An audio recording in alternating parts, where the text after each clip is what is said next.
Hi, I'm Olga Mali and this is Math Talk. Today's topic is logic, and we are going to talk about arguments with universal quantifiers and Euler diagrams. My guest is Professor Alice Williamson. Alice teaching mathematics in Sussex County Community College. Hi, Alice. Hi, Olga. Nice to be here.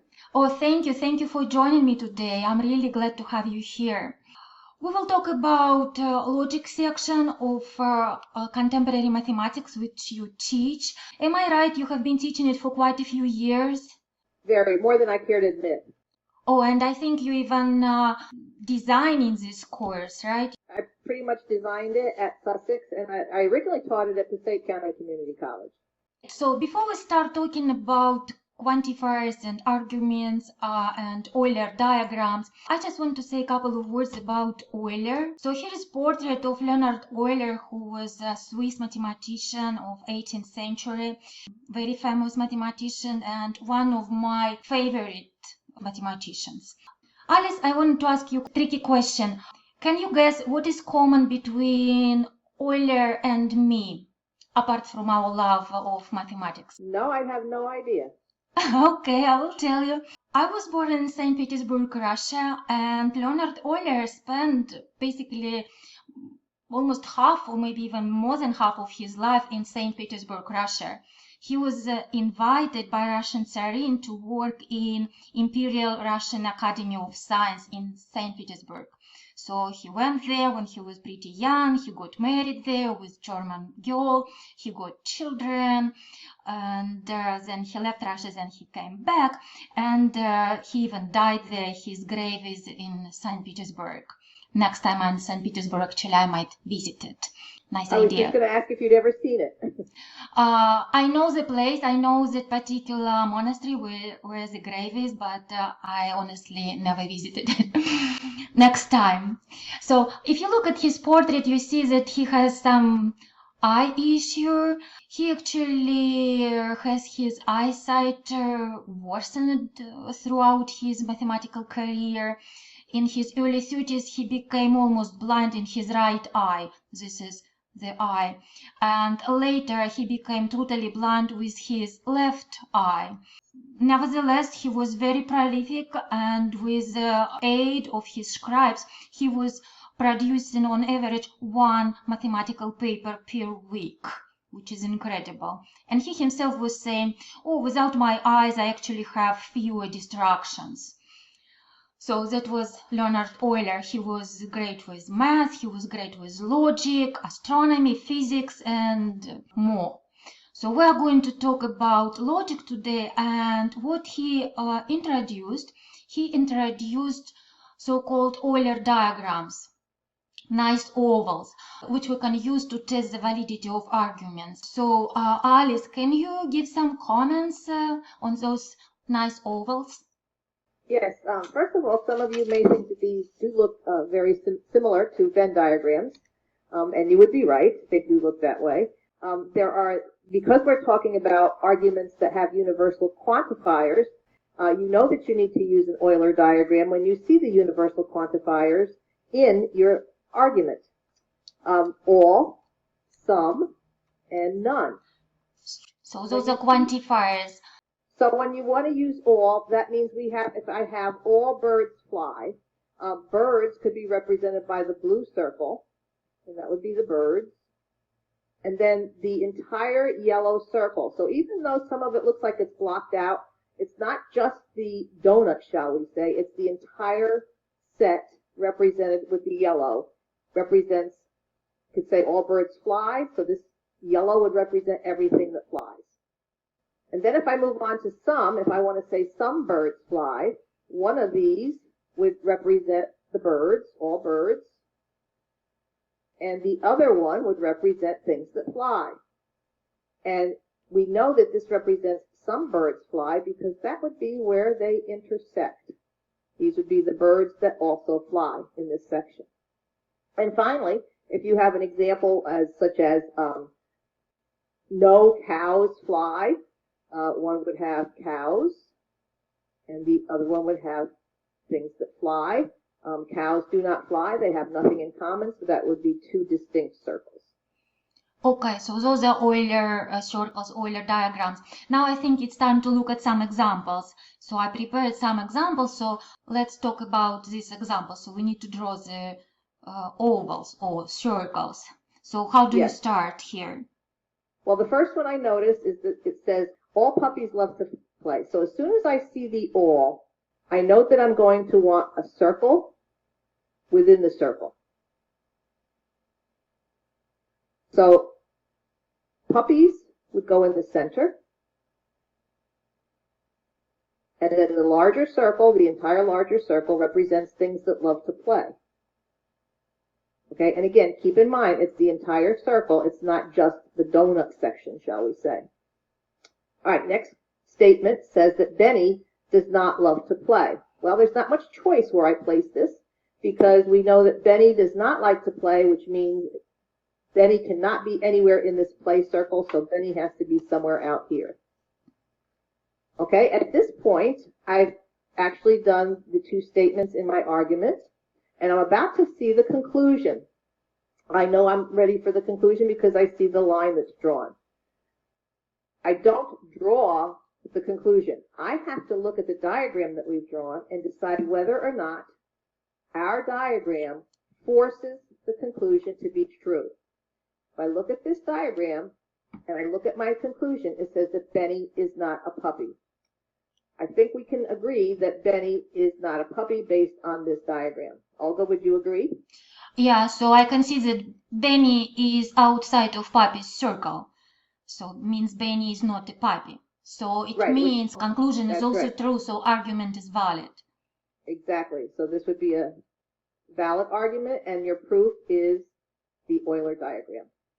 So how do we work with arguments and Euler diagram? So we kind of create the same story but using circles. So this is true, I drew it here, so all puppies love to play, so all puppies are inside play circle. And Benny doesn't love to play, this is true because this Benny is outside play circle. Right, so I'm showing both statements as true statements here. And now we can see that Benny is not a puppy, which is also true, which means whole argument is valid. That's right. Okay, that's great. So my next argument is almost the same as this one, just slightly changed. So how would we do this one? Well, again, the first thing I notice is that we have an all situation, which means I'm going to have a circle within a circle again. So I have a circle within the circle. And again, the puppies, all puppies love to play, so the puppies again would be on the inside. And again, the outer circle, and again, it's the entire region. It's not just the donut. It's the entire region for everything that likes to play.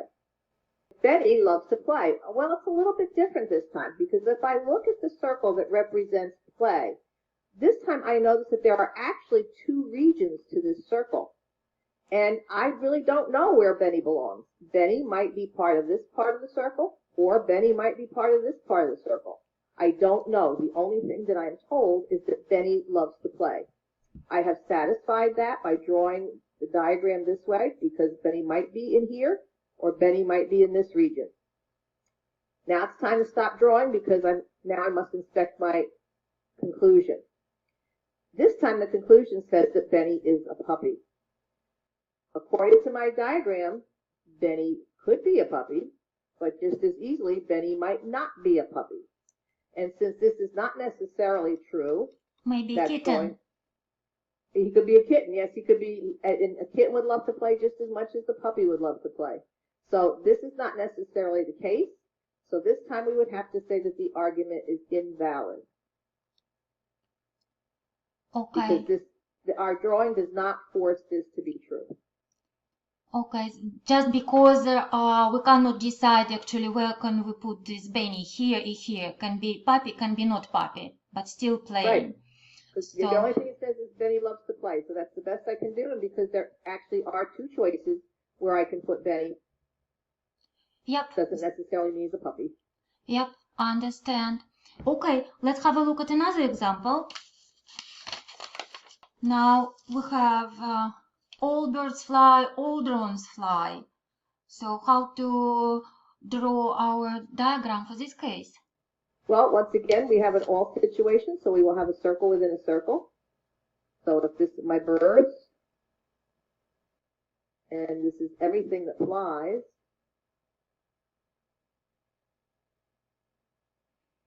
that's my first statement.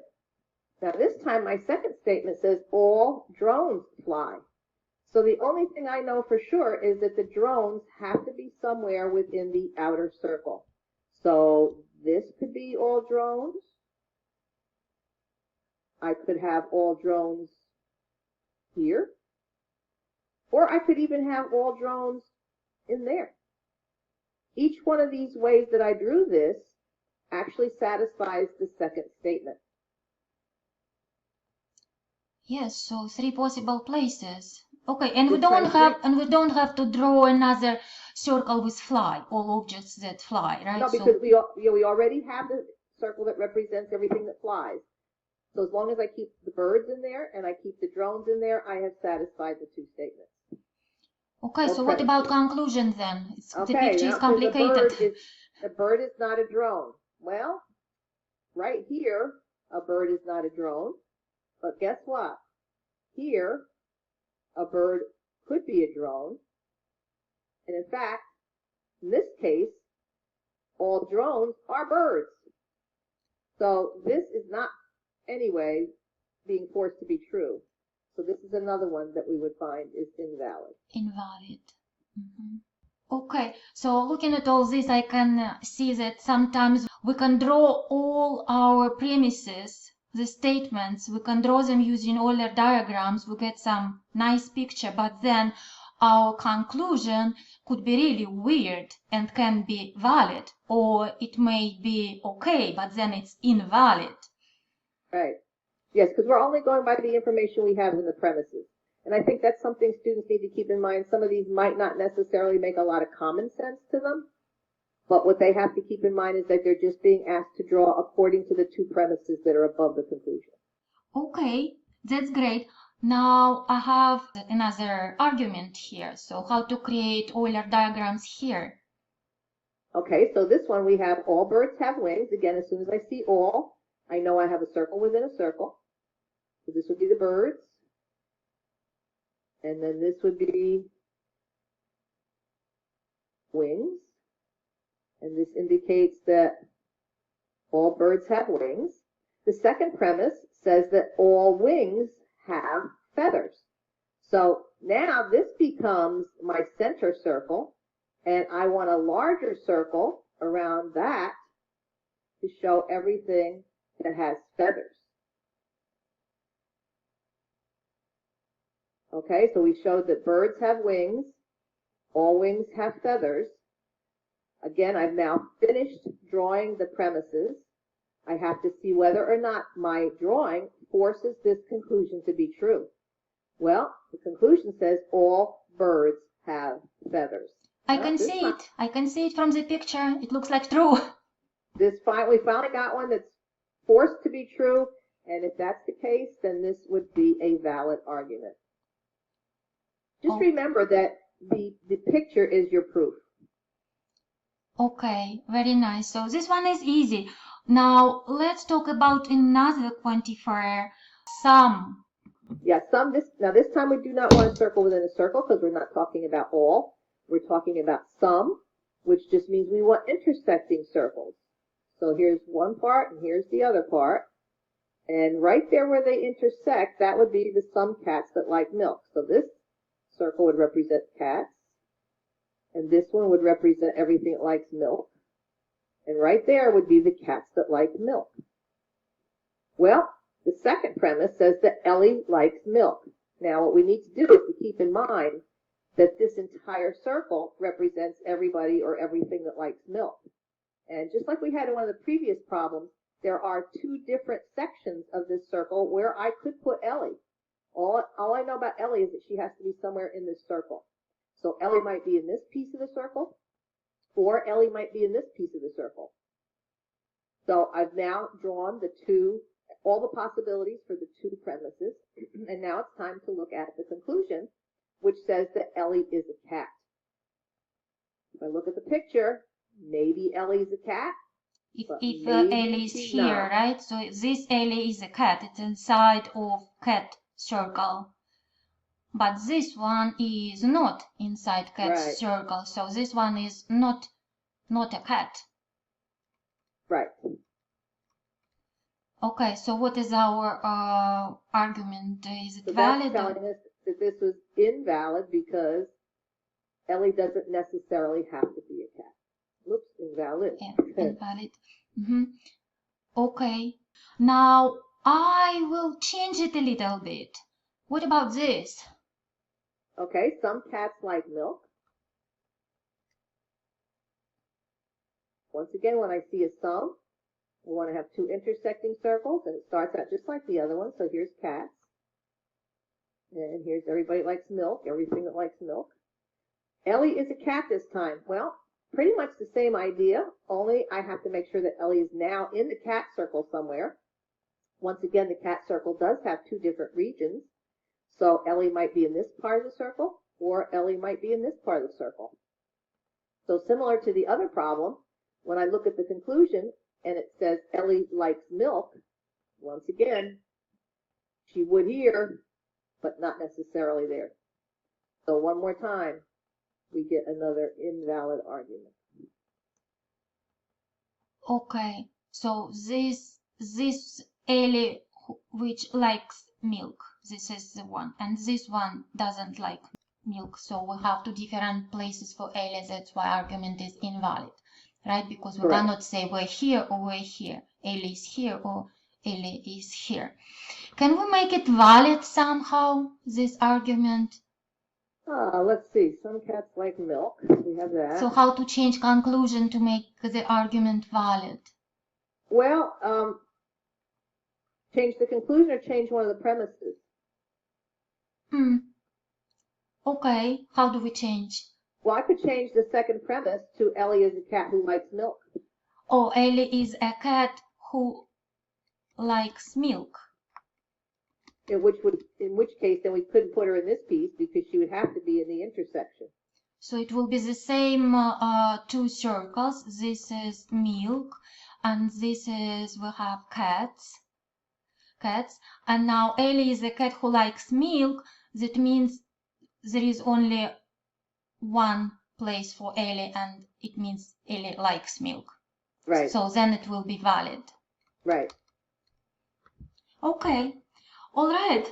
Alice, thank you so much. I think we covered pretty much all possibilities involving Euler circles. I think we have too, and I hope this will make it easier for some of the students to understand the Euler circles and lighten their load as they study logic. Yeah, I think so too, that will help some students. Okay, thank you so much. That was Math Talk with Olga Mali. Thanks for watching. Bye.